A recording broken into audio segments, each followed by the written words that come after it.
Hello, Bezel333 here. I came across a book written by a well-known Buddhist teacher by the name of Lama Suryadas, whose American name was Jeffrey Miller, born and raised in Long Island, New York. What I found so fascinating about the Lama's book is that it shares a lot in common with the current trends of popular American self-help teaching on attaining a happy life. Though the source of all good things may be very different, the pragmatic, works-based recipe for success are the same. Let me show you what I mean. Buddha is as Buddha does, 10 practices for enlightened living. The summary description says that no matter what you consider yourself, Christian, Muslim, or atheist, you can benefit from these Buddhist practices to enrich your relationships. Now, I immediately think of other books out there that promise good stuff if only you will do this or that. Here are a couple examples. Joel Osteen's Become a Better You, 7 Keys to Improve Your Life. Or the Kobe Code, 8 Principles for Success. Or for the truly ambitious, Wayne Dyer's 101 Ways to Transform Your Life. Oh, the list could go on and on. Now what I'd like to do is investigate the Lama's contention that his form of Buddhism, as you know there are many, can apply and be beneficial to professing Christians who are trusting in the Lord Jesus Christ alone for navigating this life and the next. For the sake of time, I'll comment on the Lama's own words about his book rather than the book itself. All right, here we go. The Lama will begin talking about the Bodhisattva. The Bodhisattva is an enlightened being who is full of compassion and wisdom, a minor league Buddha, if you will. The Bodhisattva, or Buddha in training, is encouraged to live a selfless life and adhere to precepts very similar to what is found in the biblical moral law, or the 10 Commandments, such as not killing any living creature, not stealing anything from anyone, not engaging in sexual misconduct, and not lying. The Bodhisattva, the heart of the great boat or the universal vehicle, Mahayana of Buddhism, the universal vehicle of deliverance. The Bodhisattva, who is a vehicle, how we can become a vehicle to help deliver ourselves and each other across what they call the boiling ocean of confusion and suffering, the ocean of samsara, worldliness, to the so-called other shore, nirvana, which is really not far away at all. Now notice the Lama's use of the word deliverance from samsara, which is the repeated cycles of deaths and rebirths of one's feelings and impressions, where suffering continues to occur until, by right thought and action, one attains nirvana, which is not a place, but a state of being where one no longer suffers because one no longer thirsts or craves for anything, which is the cause of suffering in Buddhism. Now, I also agree with the Lama here that suffering is real. People suffer all the time in any number of ways. Physical, emotional, relational, political, economic suffering is all too common in this world. I'll also agree that there is a way to be ultimately delivered from this suffering. But as a Christian, I have to disagree with the cause of suffering and what it is that can deliver us from suffering. How we ourselves can usher in the kingdom of heaven here and now, not wait for some so-called Messiah to come and appoint ushers. How we can be those ushers, the bodhisattvas, the light beings. Now, can a Christian buy into this and still be a Christian? The Lama here is saying that you can be your own Messiah and deliver yourself from suffering instead of trusting in the words of Jesus when directly after his temptation in the wilderness he announced, "Repent, for the kingdom of heaven is at hand." In other words, the kingdom of heaven is right in front of you. Jesus is declaring here that he himself is what is inaugurating this kingdom, thus fulfilling the words of Daniel chapter 2, where we read, "The God of heaven will set up a kingdom which will never be destroyed. It will crush and put an end to all these other kingdoms that were around in that day, and will itself endure forever." And when we realize who we are, we see who others are too, and our place in the world, and our relationship, and so on. Going deep enough, we find the ground where we all meet in the heart, in the Buddha-ness. We reach the water table where all wells are joined and come from, in the depth of spirit. For the benefit of all, as we realize that we're inseparable from others, that we're all in the same boat, that we rise or fall, sink or swim together. Now here again we have a teaching that is absolutely antithetical to the teaching of Christianity. Buddhism is monistic. In other words, all is one-ism. Buddhism teaches the concept of non-self. That means we are not actually personal beings, but rather a streaming process of thoughts and emotions that bring about the illusion of self or personality. Of course, the God of the Bible is at his very core a personal being. In Genesis 1 we read, "Let us make man in our image." This clearly indicates a distinction of persons within the one being of God. If all is one, and if we are all one, then we are God. Now, how can a Christian embrace that? So we need to find ways to connect and to raise ourselves from the dead, as it were. And this is where the 10 original practices come in.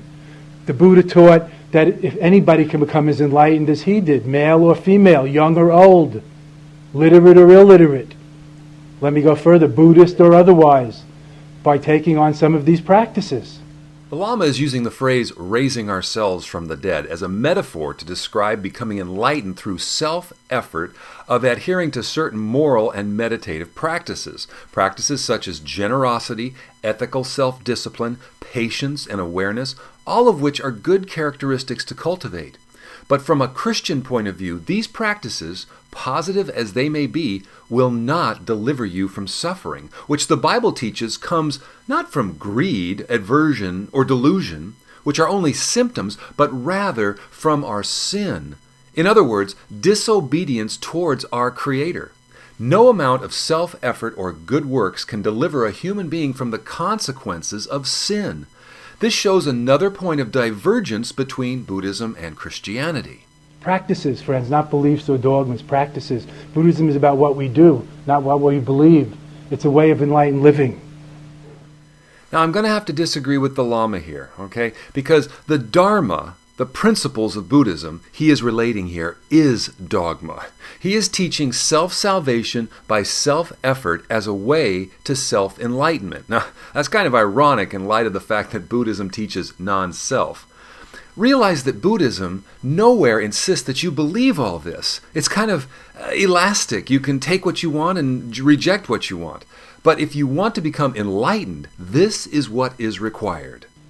The Bodhisattva can be found in ancient mythology, like the ascendant cosmic bodhisattvas, Tara, the female Buddha, Manjusri, the wisdom Buddha, and others, not historical figures. They can also be found in history. The historical bodhisattvas like Jesus, Buddha, and whoever you like, in whatever tradition you have faith in or enlivens and enlightens you.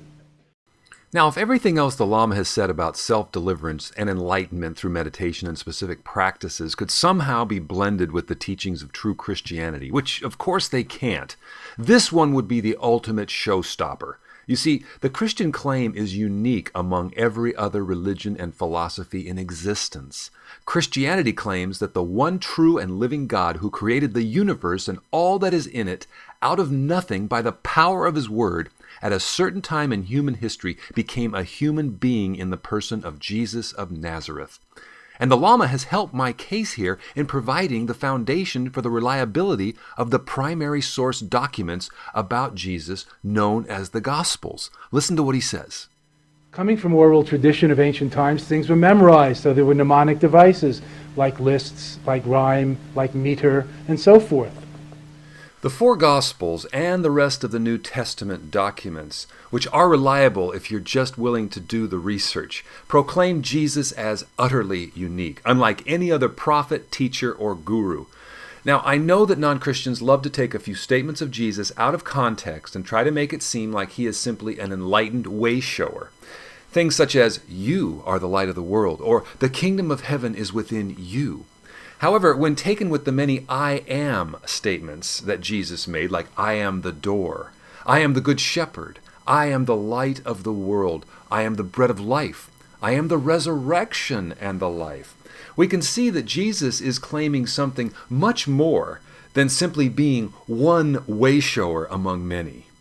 We shouldn't think the Bodhisattvas are just the historical great masters like Buddha, Jesus, Albert Schweitzer, Lincoln, Eleanor Roosevelt, and so on, whoever you like, Harriet Tubman of the Underground Railroad and the Civil War, Sojourner Truth, whoever you like.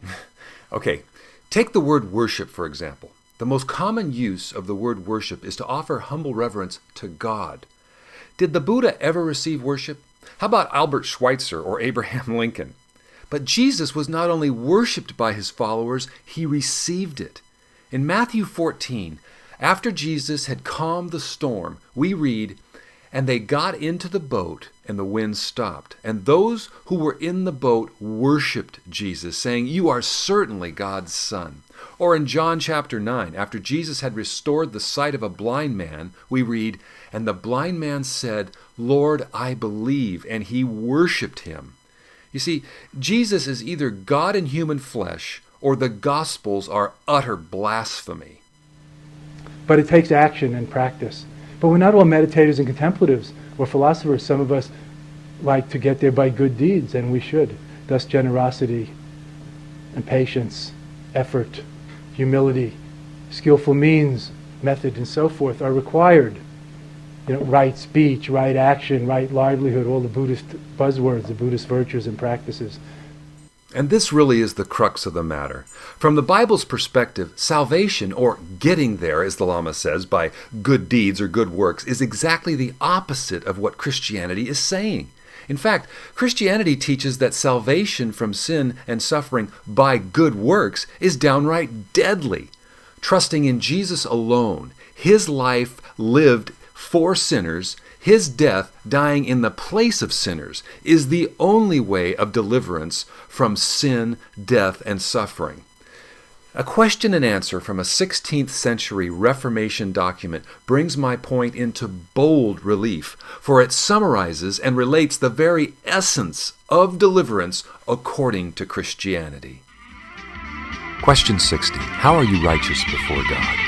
Answer, only by a true faith in Jesus Christ. That is, though my conscience accuse me that I have grievously sinned against all the commandments of God and have kept none of them, and am still inclined to all evil, yet God, without any merit of mine, by grace alone, grants and imputes to me the perfect satisfaction, righteousness, and holiness of Christ, as if I had never had nor committed any sin, and myself had accomplished all the obedience which Christ has rendered for me, if only I accept such benefit with a believing heart.